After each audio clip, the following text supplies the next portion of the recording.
ஒரு இளைஞன் பல வருடங்களாக வெளிநாட்டில் வேலை செய்து தனது அம்மாவுக்காக பணம் அனுப்பி வருகிறான். ஒரு நாள் அவன் அம்மாவுக்கு உடல்நிலை சரியில்லை என்ற செய்தி வருகிறது. அவன் உடனே ஊருக்கு புறப்படுகிறான். ஆனால் விமான நிலையத்திலிருந்து வரும் வழியில் அவனுடைய வாகனம் பழுதாகி மலைப்பாதையில் இரவு நேரத்தில் சிக்கிக் கொள்கிறது. கவலையுடன் அவன் அம்மாவை நினைத்து, அம்மா, நான் உங்களை பார்க்கணும், எனக்கு ஒரு வழி காட்டுங்க என்று அழுகிறான்.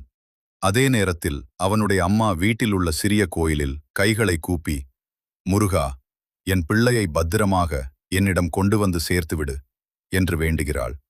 திடீரென அந்த மலைப்பாதையின் இருளில் ஒரு மென்மையான தங்க நிற ஒளி தோன்றுகிறது. அந்த ஒளிக்குள் பிரகாசிக்கும் வேல் மட்டும் தெரிகிறது. அந்த ஒளி பாதுகாப்பான பாதையை காட்ட இளைஞன் அந்த வழியை பின்தொடர்ந்து ஊரை அடைகிறான். வீட்டை அடைந்தவுடன் அம்மாவை அணைத்துக் கொள்கிறான்.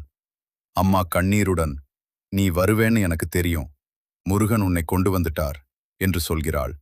இருவரும் கைகளை கூப்பி நன்றி கூற அருகிலுள்ள கோயில் மணி மெதுவாக ஒலிக்கிறது.